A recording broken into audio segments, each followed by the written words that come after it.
안녕하세요. 건강 365 아나운서 최인경입니다. 심부전은 심장의 기능이 약해지고 망가지는 질환입니다. 우리 몸의 혈액 공급에 문제가 생기는 거죠. 단일 질환이라기보다 심장에 영향을 주는 여러 질환들이 원인으로 지적이 되는데요. 초고령화 시대를 사는 지금 심부전의 위험은 높아질 수 있습니다. 나이 들수록 심장 근육은 약해지기 때문이죠. 심부전이 진단됐을 때 특히 관리도 중요하지 않을까 싶은데요. 조심해야 하는 부분들 살펴보겠습니다. 그리고 청취자 사연으로 함께하는 우리 집 주치의도 준비되어 있습니다.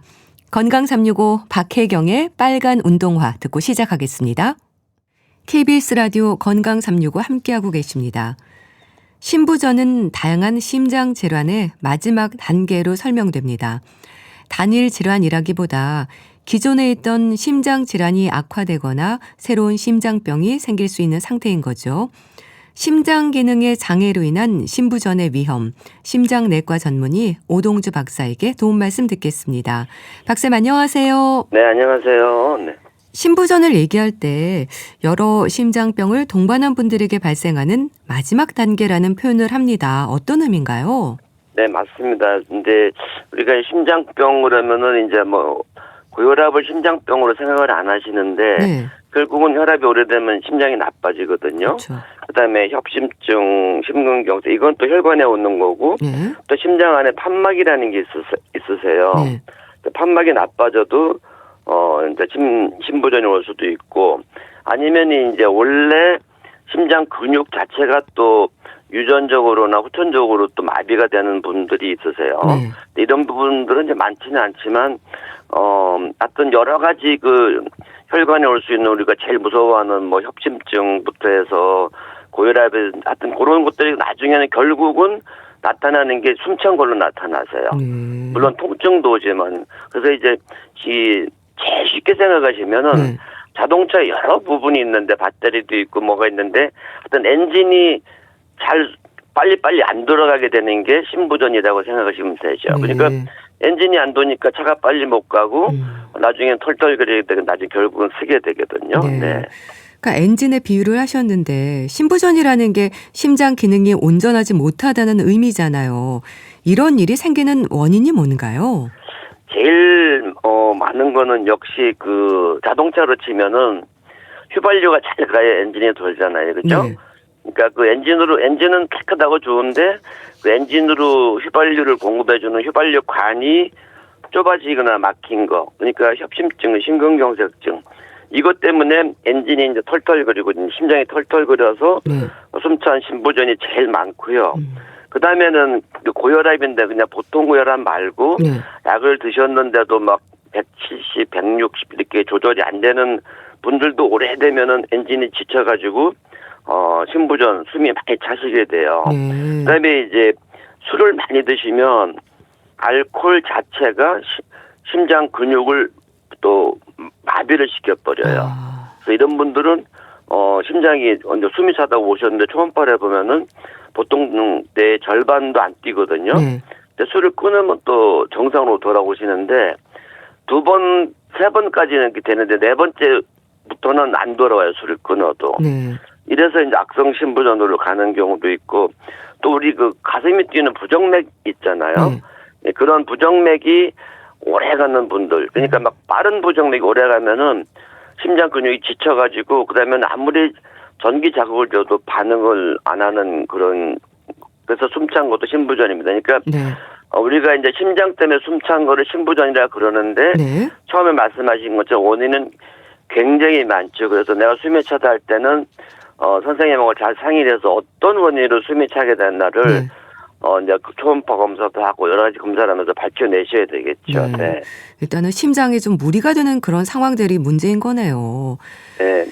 근데 심부전만으로도 부담인데 이제 급성 심부전으로 구분되기도 하지 않습니까? 응급 네, 상황을 뜻하는 걸까요? 네, 급성 심부전은 진짜 응급 상황이거든요. 네.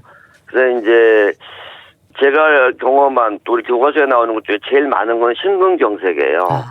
그러니까 심장으로 가는 혈관이 큰 게 3개가 있는데 그 중에 하나가 막히면은 심장 그쪽 근육이 뛰질 않으니까 피를 뿜어내질 못해요. 그래서 네. 이제 혈압이 떨어지고 그 압력이 다 이제 그 복부로 폐로 가지게 되니까 숨이 차게 되는 거죠. 그 급성심부전 아주 응급입니다. 이때는 10분이라도 빨리 막힌 걸 뚫어줘야 되고요. 네.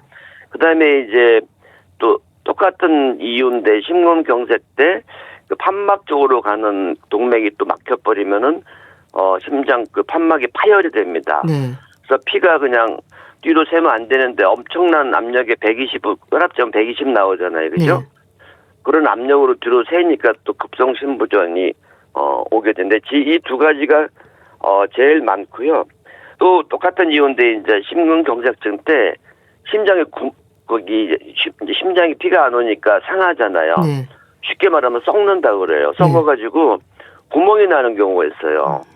그러면 이제 글로 피가 다 새니까 또 혈압이 떨어지면서 급성심부전으로 넘어가기도 하지요. 네. 그러니까 급성심부전은 즉각적으로 치료를 해야 된다는 거잖아요. 응급실로 오는 경우가 대부분이겠어요. 이런 분들이 외래로 오는 경우는 없으세요. 왜냐하면 너무 숨이 차고 네. 본인이 내가 이러다가 이제 저기 세상을 뜨겠다는 느낌을 다 가지고 그렇군요. 식은땀 흘리거든요. 그래서 거의 모든 환자 응급실로 오는데 응급실에 오더라도 대처를 빨리 해야지 거기서 이제 우물쭈물 하다 보면 돌아오지 못하시는 경우도 많이 있으세요. 네. 응급실로 오는 상황, 식은땀도 난다고 하셨는데 증상이 어떻습니까? 호흡이 어려워지는 건가요? 그러니까 이제 그 심장에서 피를 이렇게 뿜어내지 못하니까 네. 뿜어내지 못한 피가 어디에 고이냐면 폐에다 고이거든요. 그래서 이런 분들이 제가 이제 응급실에 막 숨찬 심부전 환자가 왔습니다 하고 전화를 받고 네. 응급실에 내려가 보면은 공통적인 거는 절대 누워 있질 않으세요. 네. 누워 있을 수가 없어요. 누우면은 그 다리에 있는 피까지 폐로 다 올라오기 때문에 숨이 더 차거든요. 네. 누우세요 그래도 네. 환자분들 전부 다 앉아 계세요. 이렇게 체어에. 네.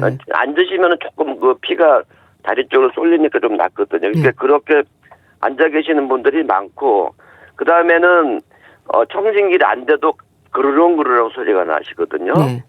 집에서라도 혹시 갑자기 숨이 차면서 그르렁 소리가 나면은 그게 가래가 끓는 게 아니라 네. 그 심장으로 못 들어간 피에서 그 물이 막 새 나와서 폐에 고여서 그런 겁니다. 그래서 이제 크게 보면 증상은 숨이 너무 차는데 그르렁그르렁 소리가 나고 네. 환자분들이 되게 눕지 않고 앉아 있다. 그러면은 급성심부전이 아닌가 이렇게 생각을 해봐야 돼요. 네. 그렇게 급성심부전으로 응급실에 도착하면 어떤 치료가 진행되나요? 그래서 이제 첫 번째 딱 환자를 앉혀놔야 되고 네. 침대를 쭉 올리면 등을 대고 앉아있을 수 있잖아요. 네. 그것만 해도 숨차는 게 많이 갈아있는 경우도 그렇겠네요. 있고 거의 모두 동시에 하는데 그렇게 하면서 산소를 최고로 올려주고요. 네. 그다음에 이제 이뇨제 주사로 써서 일단 혈액 양을 줄여줘야 돼요. 그래서 소변을 한 500cc만 봐도 네. 폐에 고여있던 분들이 많이 빠져나오거든요. 네. 그다음에 이제 강심제를 쓰거나 그러는데 요즘에는 잘 안 하는데 예전에 20, 30년만 전에도 이래저래 시골에서 약이 없을 때는 네. 피를 그냥 500cc를 쭉 뽑아서 버리면 좋아지는 경우가 있었습니다. 교과서에도 나왔거든요. 근데 요즘에는 이제 의학이 발달돼서 이런 건 안 하는데 무슨 얘기냐면은 이렇게 쭉 500cc나 300cc 소변만 봐도 급한 심부전은 넘길 수 있다는 거죠. 네. 네, 그러니까 갖고 있던 이뇨제가 있으면 그걸 병원 가는 동안에 드셔도 되고 병원에 도착하면 또 그런 치료를 빨리 또 받으실 수도 있습니다. 네. 네. 그럼 치료를 통해서 위기를 넘기면 안심할 수 있는 건가요? 그러니까 다시 입원해야 하는 상황이 생길 수도 있는지 궁금한데요. 그렇지 않죠. 위기는 넘겼지만 네. 안심은 못하고 이제 바로 중환자실로 가셔서 왜 급성심부전이 왔나 아까 얘기한 대로 혈관인가 판막인가 심장 근육 다착 이상인가를 다 조사를 한 다음에 치료를 하셔야 되는데 급성심부전 오신 분들은 예후가 별로 좋지를 않으세요. 그래서 너무 방심하시면 안 되고 그 전문 선생님들의 지시를 잘 따라서 하셔야 됩니다. 네. 일단 심부전 자체가 이제 심장 기능이 계속 나빠지는 거잖아요. 호흡을 비롯해서 불편한 증상들이 이어지겠어요. 제일 환자분들이 병원에 오실 때 첫 번째 이유는 다리가 부어요. 예, 그 양말 자국이 자꾸 나거든요. 네. 그런 얘기를 많이들 하시고, 그다음에 손발이 붓고, 네. 나중에 이제 얼굴이 붓는다 그러는데, 얼굴이 부을 때쯤 되면은 굉장히 숨이 차신 거예요. 근데 이제 참고로 다리는 안 붓는데 얼굴만 부으면은 그건 심장 쪽이 아니라, 아까 우리 뭐 호르몬제 스테로이드 호르몬 네. 관절약 같은 걸 많이 드시거나, 네. 딴 것 때문에 오거나 갑상선 때문에 그런 경우가 많으시죠. 네. 그리고 굉장히 또 이제 피곤해하고 그렇게 하십니다. 네네. 네.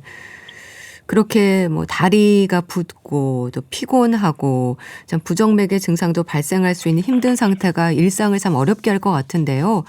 중증 신부전으로 진행이 되면 그만큼 사망 위험도 높아지는 건가요? 그럼요. 그러니까 쉽게 말씀드리면 모든 심장 질환의 마지막은 신부전이라고 생각하시면 돼요. 그렇군요. 네, 그러면서 이제 의식이 떨어지고 산소가 떨어지면 부정맥이 한 1, 2분 오다가 바로 이제 사망하시는 거거든요. 그래서 일단은 숨 차면은 가까운 의원에 빨리 가시든지 네. 아주 못 견디게 숨 참으시면은 119를 불러셔서 응급실로 가셔야 됩니다. 네. 근데 이제 자가용 같은 걸로 옮기지 마시고요. 네. 지금 우리나라 그 119는 굉장히 모든 장치가 잘 돼 있기 때문에 병원 가는 동안에 일어날 수 있는 사고가 터지더라도 거기서 웬만한 거 다 대처가 될 수 있어요. 네. 심장마비가 왔을 때도 전기 충격기도 다 있고 우리 119 요원들이 굉장히 우수하시거든요. 그래서 저는 이 이동 수단을 119가 빨리 가기 때문에 네. 숨이 많이 차다 할 때는 119를 부르시는 게 제일 좋습니다. 네. 네. 아무래도 동반 질환이라든지 하는 부분을 생각하면요. 노인 환자가 많을 텐데 동반 질환들에 대한 치료를 하면서 잘 관리하면 증상의 위험도 좀 줄일 수 있지 않을까요? 아, 그럼요. 그러니까 이제 이 고혈압 하나만 갖고도 혈압이 갑자기 200 넘어가면 급성심부전 오시거든요. 네. 그때는 이제 빨리 혈압약을 저 같으면 좀 대량으로 드리세요. 아니면 주사도 있거든요. 그럼 2, 30분 내에 좋아지는 분도 있고 그러세요. 그러니까 혈압 있는 분들은 혈압 관리 잘하고 네. 혈관이 많이 좁아져 있으면 스텐트 시술을 하시든지 네. 또 다른 약을 쓰시는 방법도 있고 원인 제거를 해주는 거죠. 그리고 내가 너무 살이 쪄서 120kg, 130kg 돼서 어렵다 할 때는 네. 요즘에는 그 수술로 비만 치료하는 방법도 있으세요. 네. 여러 주사약도 있지만은 그래서 그 원인을 잘 발견해서 대처하시는 게 좋습니다. 네. 네. 일단 뭐 호흡곤란의 증상이 생기면 무척 힘들 것 같은데요. 그러면 숨찬 증상에 좀 민감할 필요가 있을까요? 근데 이제 우리가 또 착각하는 게 네. 천식 환자분도 숨이 차거든요. 네, 그렇네요. 네. 근데 이제 천식 환자하고 이게 심장 때문에 숨찬 분들의 차이점은 네. 일단 다리를 쫙 보시면은 천식 환자들은 다리가 거의 안 보여 있으세요. 예. 그리고 좀 말라 있는 분들이 많으시고 네. 그리고 청진기가 없어도 자세히 옆에서 들으면은 삑삑 소리가 나죠. 천식 환자분들은. 네. 그게 그리고 거의 종일 가는 경우가 많으세요. 네. 근데 신부전 환자들은 이렇게 신부전 이런 급성 신부전 숨찬 게 종일 가는 경우는 별로 없고 네. 심할 때는 굉장히 심했다가 또 약을 드시면 또 금방 붓기 빠지면서 좋아지세요. 네. 그게 구분이 되지요. 그래서 숨 차다고 너무 심장 쪽만 생각하지 마시고 잘 안 났을 때는 한번 천식 쪽도 한번 생각해서 만성 폐쇄성 기관지염이라고 나이 드신 분들이 많으세요. 네. 그거는 한번 호흡기 내과를 한번 진료를 한번 같이 받아보시는 것도 좋습니다. 네. 네. 아무래도 노인 환자가 많을 텐데요. 심장 건강에 대한 정기적인 확인이 필요하지 않을까 싶습니다. 네, 그래서 우리 대한민국에서는 이제 의료보험에서 거기 1년에 한 번씩 심전도랑 다 찍어드리고 네. 혈액 검사도 해드리고 4년에 한 번씩 콜레스테롤 다 해드리거든요. 그런 건강검진 꼭 받으시고요. 심전도만 봐도 벌써 진단 내리는 경우가 절반 이상 되세요. 네. 그리고 이제 그때도 확실치 않으면 심장 초음파, 물론 의료보험 다 되고 네. 하면 심장 안에 심장 무게까지 나옵니다. 그래서 네. 심장 두께가 0.001mm까지 다 나오는 그런 장비들이 많이 있기 때문에 이런 것만 해도 심부전의 원인이랑 치료 방침이 다 빨리 알아낼 수가 있지요. 네. 그러니까 심전도나 심장 초음파를 하시면 될 것 같고요. 심부전이 오래일수록 다른 질환의 위험도 높아질 수 있을까요? 네, 그럼요. 물론 다리 부종도 있지만은 뭐 혈전도 잘 생길 수 있고 제일 힘든 거는 사회생활이 어려워지세요. 그러니까 일을 다니셔야 되는데 네. 숨이 차니까 일을 자꾸 이제 하다가 관두시게 되고 그러니까 이제 경제적으로 어렵게 되고 그러니까 병원 가기도 어려워져서 네. 악순환이 되시거든요. 결국은 이제 제일 문제되는 게 이 혈액순환이 너무 안 되기 때문에 네. 엔진이 고장났으니까 차가 빨리 못 가잖아요. 네. 다른 장기, 그러니까 뇌나 다른 장기까지 전부 피가 산소가 잘 안 가고 그래서 그렇겠네요. 장기들이 상하게 돼서요. 그래서 네. 내가 신부전이니까 이제 끝났다고 생각하면 절대 안 되시고 네. 약도 좋고 그 원인을 자기가 모르는 원인이 또 있을 수도 있기 때문에 그 원인을 찾아서 잘 치료하시면은 정말 정상인처럼 좋아지는 분들도 많이 있으십니다. 네. 네. 아무래도 중증으로 진행이 되는 걸 예방하는 게 중요할 것 같은데요.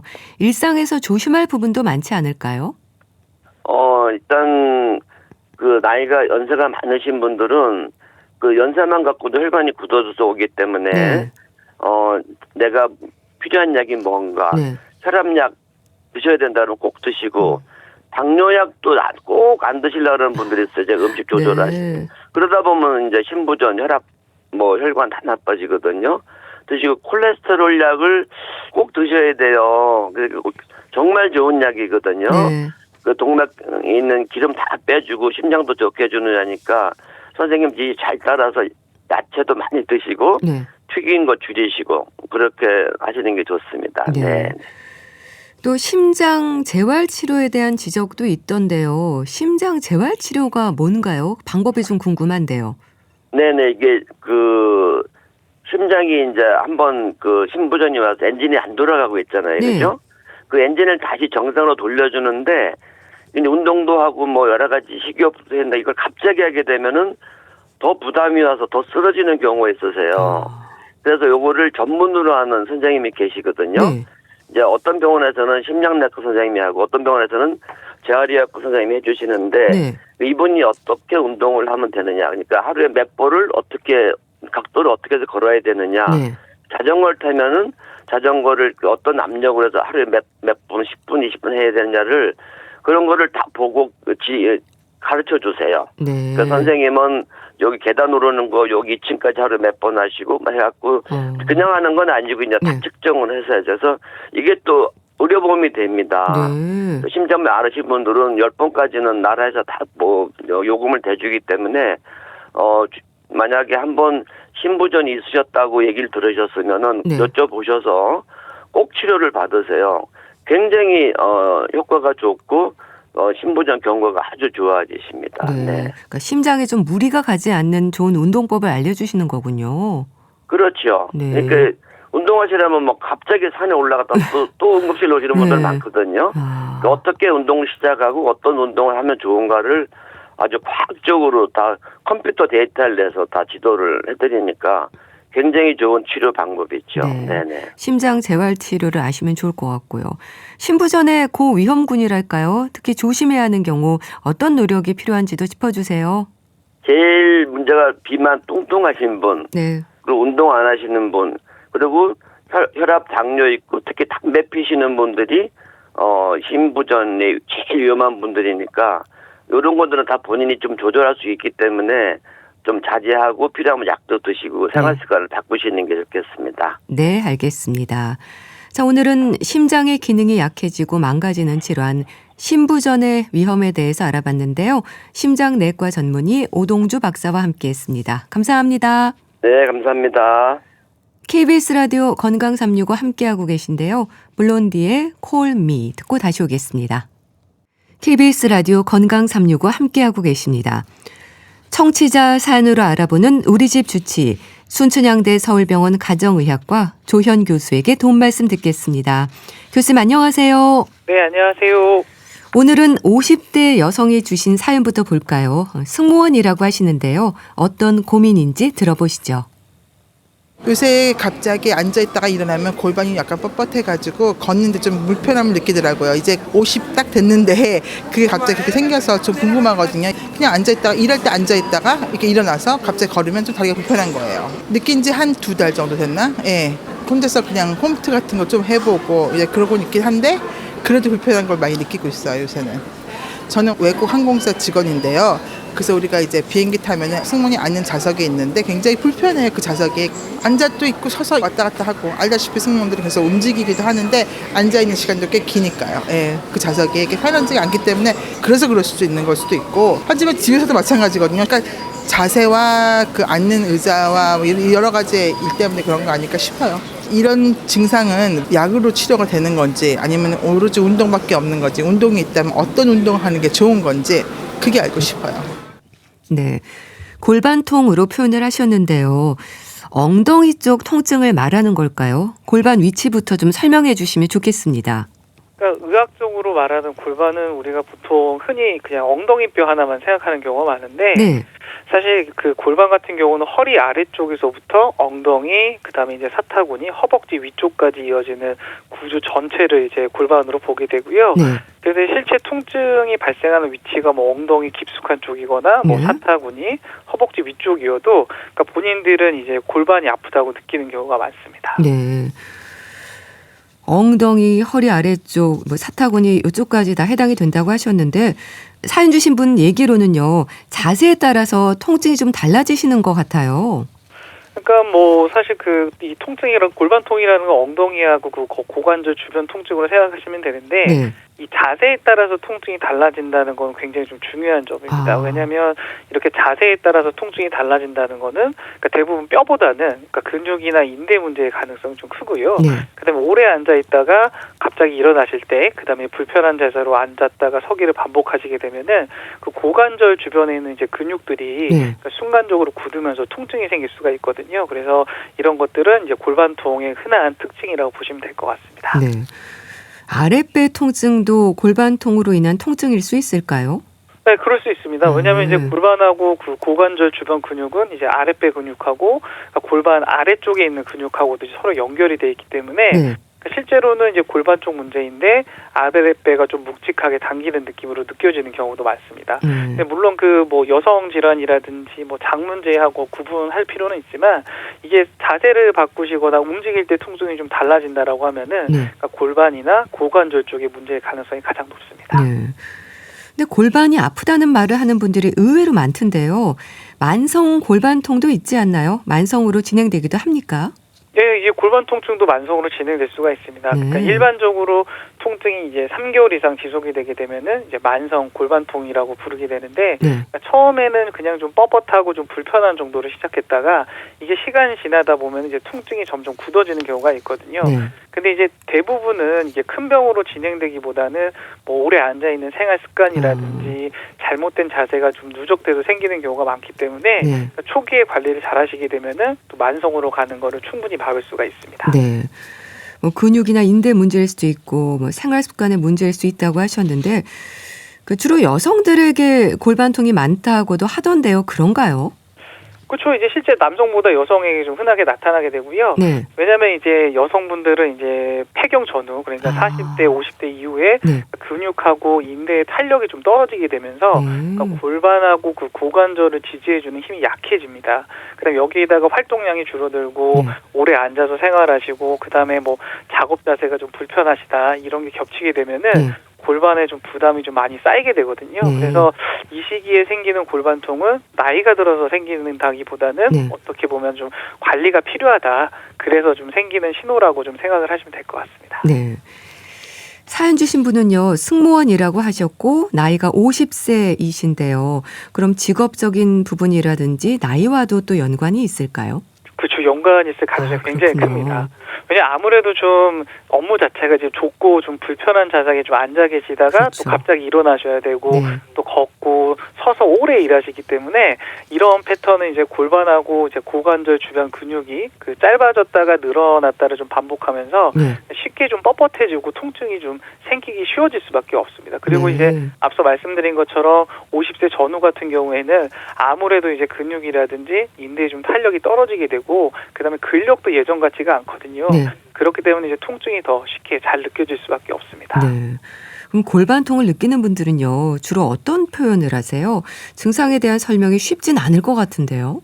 이제 골반통이라는 건 어디 딱 한 부위가 아프다기보다는요, 아무래도 좀 여러 주변 구조들이 함께 움직이는 곳이기 때문에 좀 표현을 좀 다양하게 하시거든요. 그래서 어떤 분들은 엉덩이 깊은 곳이 좀 찌릿하다라고 하시는 분도 있고, 어떤 분은 사타구니가 좀 뻐근하다. 아니면 허벅지 위쪽이 당긴다. 아니면 이제 어떤 분들은 골반이 좀 틀어진 느낌이라고 표현하시는 분들도 많습니다. 그래서 보통은 이제 앉았다 일어날 때 그 첫걸음이 좀 불편하시거나 오래 앉은 뒤에 걷기 시작하실 때 뻣뻣한 느낌이 드는 경우가 굉장히 많습니다. 그리고 걷다가 한쪽 다리만 좀 잘 안 나가는 느낌이라든가 아니면 좀 다리 길이가 좀 달라진 느낌으로 좀 표현하시는 경우들도 많습니다. 네. 진단이 중요할 것 같은데요. 산부인과 진료가 우선일까요? 또 비뇨의학과를 가야 하나 생각도 하실 것 같은데요. 그러니까 이거를 보실 때는 좀 동반 증상을 같이 보시는 게 좀 좋거든요. 그러니까 예를 들어서 통증이 있는데 뭐 질 분비물의 변화가 있다거나 비정상적인 출혈이라거나 아니면 생리통과 연관 있는 통증이라고 하면은 산부인과를 가시는 게 맞으시고요. 그다음에 이제 배뇨통이라든지 뭐 빈뇨, 소변을 자주 보시는 거 아니면 혈뇨가 있다라고 하면은 그러니까 비뇨의학과를 가시는 게 또 우선이 될 것 같습니다. 그래서 이런 동반되는 증상들을 같이 확인을 하시고 어느 과를 갈지 먼저 좀 생각을 해보셔야 될 것 같고요. 이런 동반 증상 없이 그냥 앉았다 일어날 때 좀 불편하고 걸을 때 좀 통증만 있다라고 하면은 이럴 때는 이제 정형외과라든지 야외과를 가시는 게 좀 맞으실 것 같습니다. 사연 주신 분은요, 증상이 생긴 지 한두 달 정도라고 하시는데요. 그럼 1차적인 치료는 자세 교정일까요? 그렇죠. 이제 자세하고 생활 패턴 조정이 이제 치료의 핵심이 될 가능성이 좀 높고요. 왜냐하면 이제 오래 앉아 있다가 바로 일어나는 상황이 반복이 되게 되면은 그러니까 근육이 더 굳기가 쉽거든요. 그래서 이런 경우에는 이제 최소한 3-40분마다 한 번씩 일어나서 한 1-2분 정도는 걸어 주셔야 되고요. 그다음에 일어나시기 전에 엉덩이라든지 허벅지 앞쪽을 좀 풀어주는 동작만 해주셔도 그러니까 통증이 확 줄어들 수가 있습니다. 그리고 이제 뭐 다리 꼬는 것도 좀 줄여주시고 그다음에 생활 습관 속에서 통증을 좀 줄여줄 수 있는 자세를 잘 취하시게 되면은 확실히 좀 좋아지실 수가 있습니다. 자세 교정과 생활 습관 개선이 중요하고요. 운동에 대한 질문도 주셨는데 운동이 도움이 될까요? 또 어떤 운동이 좋은지도 궁금해 하시는데요.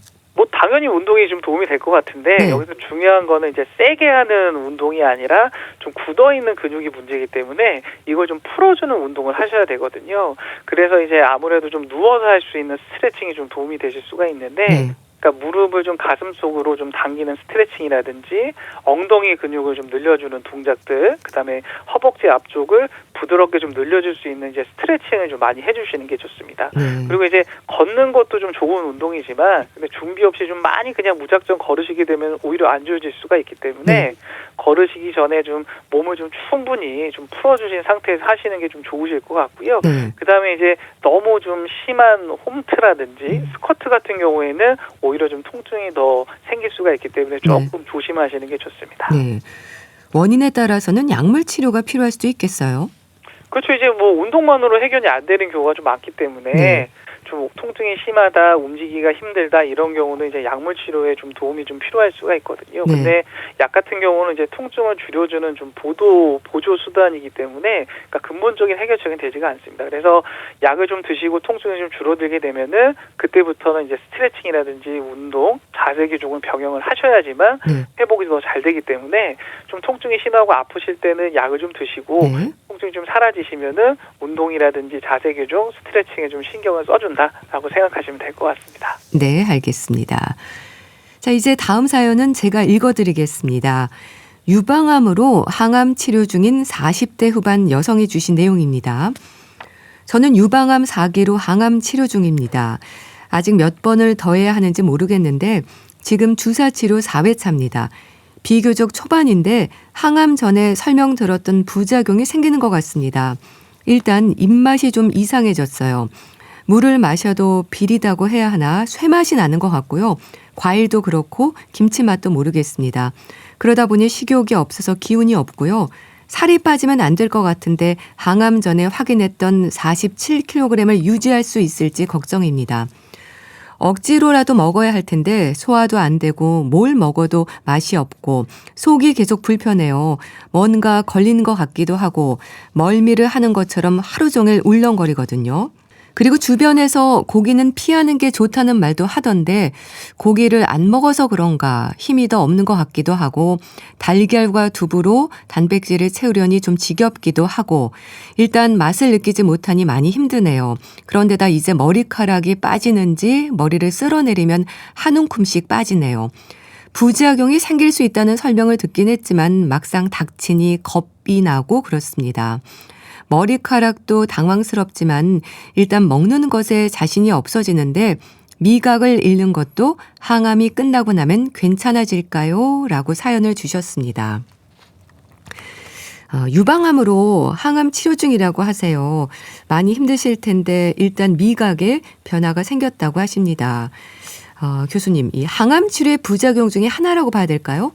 그렇죠. 이제 미각 변화 같은 경우는 이제 항암 치료 중에 굉장히 흔하게 겪는 부작용이거든요. 네. 왜냐면 항암제는 이제 암세포만 죽이는 건 아니고 입안 점막이라든지 혀에서 맛을 느끼는 세포처럼 좀 빨리 재생이 되는 세포에도 영향을 주기 때문에 물맛이 좀 비리게 느껴지거나 쇠맛이 나는 경우들도 있고요. 음식 맛이 잘 안 느껴진다 이런 얘기를 하시는 경우도 많습니다. 근데 이거는 사실 치료가 잘못되고 있다라는 신호라기보다는 어떻게 보면은 몸의 약에 좀 반응을 잘하는 그런 과정이라고 보는 경우가 훨씬 많기 때문에 그래서 이런 것들에 대해서 너무 신경을 안 쓰셔야 되는데 그래도 미각 변화가 너무 심하신 경우에는 그러니까 식사를 좀 못 하시는 경우가 많거든요. 이럴 때는 좀 같이 좀 상담을 하셔가지고 조절할 수 있는 방법을 찾으시는 게 좋습니다. 네. 그러니까 멀미를 하는 것처럼 울렁거리는 불편감이 하루 종일 계속되는 데다가 소화도 안 되고 뭔가 좀 걸린 듯한 느낌이라고 하는데요. 이런 부분도 항암 치료 중에 겪을 수 있는 증상일까요? 네, 굉장히 흔하게 겪는 증상입니다. 왜냐하면 이제 위 장관에 있는 점막이라든지 장의 움직임에도 항암제가 영향을 주기 때문에 속이 더부룩하고 메스껍거나 물렁거리는 느낌이 좀 하루 종일 좀 이어질 수가 있고요. 실제로 목이나 가슴에 뭔가 걸린다라는 느낌도 이제 굉장히 좀 많이 호소를 하거든요. 근데 이런 것들은 사실은 뭐 참을 수 있는 증상은 좀 아니시고 약이라든지 이런 거를 좀 조절을 할 수가 있는 증상이거든요. 그래서 이런 위장관 증상이 심한 경우에는 약을 통해서 좀 조절을 하면 훨씬 더 편해지실 수가 있고요.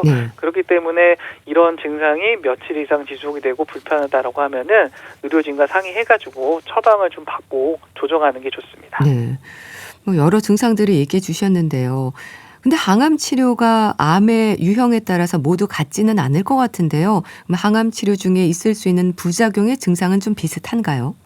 이 항암제 종류하고 치료 방식은 이제 암의 유형이라든지 단계에 따라 달라질 수가 있는데 그러니까 부작용은 굉장히 좀 큰 틀에서 보면 좀 비슷한 편이거든요.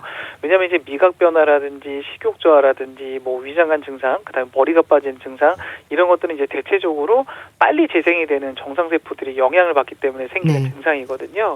그런데 이제 사람마다 이제 체질이라든지 컨디션, 그다음에 쓰는 약물에 따라서 좀 강도가 좀 달라질 수가 있고요. 그러니까 어떤 분들은 증상이 좀 심하게 나타나는데 어떤 분들은 좀 괜찮으실 수가 있고, 그다음에 사람마다 좀 나타나는 좀 부작용이 좀 다를 수가 있거든요.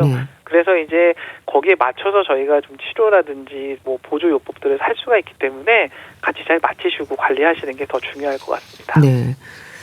그 항암 치료 전에 치료 과정에서 있을 수 있는 이런 부작용의 위험이나 증상에 대한 설명을 들었다고 하시는데요.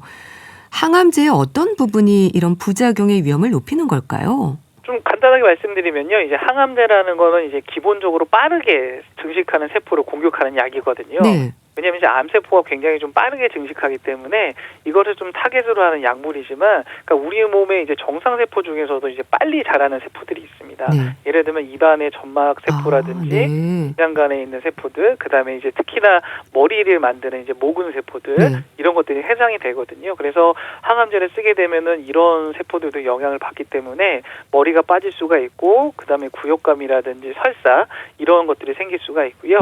그다음에 미각 변화라든지 이런 증상이 나타날 수가 있습니다. 그래서 이거는 약이 너무 독해서라기보다는요, 그러니까 항암제 자체가 갖고 있는 이제 특성 때문에 이제 생기는 이제 작용들이기 때문에 이런 부작용이 나타난다는 거는 어떻게 보면은 약이 좀 잘 듣는다. 라고 좀 생각을 하실 수가 있기 때문에 네. 너무 걱정하지 마시고 거기에 맞춰가지고 좀 치료를 잘 받으시는 게 제일 좋습니다. 네. 근데 나타나는 증상들이 참 힘들잖아요. 항암 치료 과정에서 계속 이어지는 걸까요? 사실은 이제 처음부터 끝까지 똑같이 이런 증상들이 지속되는 경우는 드뭅니다. 왜냐하면 이제 보통 항암 치료를 받으시고 며칠 사이에는 이런 증상이 나타났다가 시간이 지나면 조금 더 완화가 되고요. 그다음에 이제 다음 주기에서는 다시 비슷한 패턴이 나타나는 식으로 이게 진행이 되게 되거든요. 그리고 이제 치료가 진행이 되고 몸이 어느 정도 적응을 하게 되면은 그러니까 초반보다는 더 힘들어지는 경우가 훨씬 더 많습니다. 그리고 이제 치료가 끝나게 되면은 이게 또 정상으로 돌아오는 경우가 많기 때문에 너무 계속 고생하신다고 생각하실 필요는 없으십니다. 네. 항암 치료가 끝나고 나면 정상으로 돌아오는 경우가 많다고 하셨는데 그럼 미각도 그렇고 또 부작용으로 불편했던 증상들이 사라질까요? 네, 대부분의 경우 사라지거나 상당 부분 회복이 됩니다. 아, 그렇군요. 네, 그리고 이제 미각 변화라든지 울렁거림, 뭐 탈모 같은 증상은 그러니까 항암제의 그 직접적인 영향으로 생기는 경우가 많기 때문에 그러니까 치료가 끝나게 되면은 몸이 회복되는 과정과 함께 서서히 좀 좋아지게 되고요. 그러니까 미각 같은 경우는 뭐 수주나 수개월에 걸쳐서 돌아오게 되고, 그다음에 이제 탈모 같은 경우도 회복 속도는 개인마다 차이가 있지만, 그러니까 몇 달이 지나게 되면 다시 머리가 나게 되거든요. 그래서 평생 간다는 걱정을 좀 하지 마시고 회복을 좀 돕기 위해서 치료하실 때부터 이런 증상 조절이라든지 영양 관리 이런 걸 같이 하시는 게 굉장히 중요합니다. 네. 체중에 대한 걱정도 하셨습니다. 치료 전에 47kg이었다고 하시는데요. 잘 드시지 못하니까 체중이 더 줄어들까 걱정이 많으신가 봅니다. 체중이 줄지 않도록 신경을 써야 될까요? 아무래도 체력이 중요할 것 같은데요. 체력이 정말 중요합니다. 그래서 이제 항암 치료를 잘 이어가시려고 하면은 이제 체중하고 근육이 이제 줄어들지 않도록 관리하시는 게 굉장히 중요한데, 이제 그렇다고 해서 좀 억지로 많이 먹어야 된다 그런 뜻은 아니고요. 그러니까 체중이 좀 빠지지 않게 유지하는 게 굉장히 중요하거든요. 그래서 입맛이 없으실 때는 뭐 세 끼를 꼬박꼬박 드시기보다는 그러니까 조금씩 여러 번 드시는 게 조금 더 현실적이실 것 같고요. 그다음에 이제 무엇보다도 양보다는 단백질하고 지금 열량이 좀 충분한 음식을 좀 주로 우선으로 하셔야 되고요. 그리고 이제 체중이 좀 눈에 띄게 줄거나 먹는 게 너무 어렵다라고 하면은 그때는 이제 식사뿐만 아니라 영양을 보충해 줄 수 있는 음료라든지 아니면 병원에서 이런 영양 지원 같은 것도 도움이 될 수가 있거든요. 꼭 그렇기 때문에 의료진과 상의하시고 체중이 줄지 않고 근육도 줄지 않게 하시는 게 굉장히 중요합니다. 네. 단백질 얘기하셨는데요. 근데 주변에서 고기는 좀 피하는 게 좋다는 말을 들었다고 하는데 암으로 치료 중인 분들이 많이 하는 얘기긴 합니다. 그런데 정말 육식을 피해야 되는 걸까요? 이 얘기 하시는 분도 굉장히 많으시거든요. 아, 그러시죠. 네, 그 항암 치료하거나 이제 암에 걸리고 나면은 이제 아무래도 이제 육식하는 거에 대해서 굉장히 부정적으로 생각하실 경우들이 많으신데 결론부터 말씀드리면 무조건 고기를 피할 필요는 없습니다. 왜냐하면 항암 치료하실 때는 오히려 그 단백질 섭취가 굉장히 중요하고요. 그다음에 고기 특히 이제 육식 같은 경우는 이제 단백질뿐만 아니라 철분이나 에너지를 공급해 줄 수 있는 굉장히 좋은 식품이거든요. 근데 이제 다만 이제 날고기라든지 덜 익힌 고기처럼 이제 감염의 위험이 있는 그런 형태는 좀 피하시는 게 좋은데 만약에 충분히 익혀서 요리를 하시고 조리를 하셔서 드시는 거라고 하면 안전하시거든요. 그렇기 때문에 이제 이 고기 섭취에도 조금 이제 꺼려하지 마시고요. 그다음에 이제 살코기뿐만 아니라 뭐 생선이나 두부, 계란처럼 이런 단백질이 들어있는 식품도 같이 잘 섭취를 해주셔야 됩니다. 그래서 사실은 이제 고기를 먹느냐 마느냐 문제가 아니고요. 그러니까 단백질을 꾸준히 섭취하는 게 더 중요하기 때문에 육식뿐만 아니라 단백질이 좀 잘 들어있는 식품들을 신경 써서 드시는 게 훨씬 더 중요합니다. 네. 참 이런 항암 치료 중에 생길 수 있는 여러 증상들에 있어서 의사에게 또 알려야 하지 않을까 싶은데요. 부작용 증상에 따른 약물 치료가 처방이 되기도 하고 그렇게 진행이 되나요? 치료 중에는 약국에서 임의로 약을 구입해서 드시거나 하는 일도 조심스러울 것 같은데요. 이게 항암 치료 중에 생기는 증상은 아무리 좀 작고 사소한 것이라고 하더라도 의료진에게 알리는 게 원칙입니다. 왜냐면 이제 구역감이라든지 뭐 소화가 안 된다든지 식욕이 떨어진다든지 이런 그다음에 좀 아프다든지 이런 증상들은 이게 참는다고 해결되는 건 아니고요. 그 증상에 맞춰서 조절할 수 있는 약들이 따로 있기 때문에 상의를 하시고 거기에 맞춰서 약을 드시는 게 굉장히 좋거든요. 그리고 이제 항암 치료라는 거는 이제 부작용을 참고 견디는 건 아니고 이것들을 조절을 하면서 치료를 이어가는 게 훨씬 더 중요하기 때문에 의료진의 좀 상담과 도움을 받으시는 게 굉장히 중요하시고요. 그다음에 약국에서 임의로 약을 사서 드시기보다는 의료진과 상의해서 처방을 받으시는 게 훨씬 더 안전합니다. 왜냐하면 항암제하고 좀 상호작용이 생길 수 있는 약들도 있고요. 그다음에 이제 소염진통제라든지 건강보조식품, 한약류 같은 경우에는 조심해야 될 성분들이 들어있는 경우가 많기 때문에 반드시 좀 의료진과 상의하시고 거기에 맞는 약을 처방받아서 복용하시는 게 가장 안전하실 것 같습니다. 네, 알겠습니다. 우리 집 수치 건강에 대한 궁금증 풀어봤는데요. 순천향대 서울병원 가정의학과 조현 교수와 함께했습니다. 감사합니다. 네, 감사합니다. 조성모의 그 아픔까지 사랑하는 거야 보내드리면서 인사드릴게요. 건강365 아나운서 최인경이었습니다. 고맙습니다.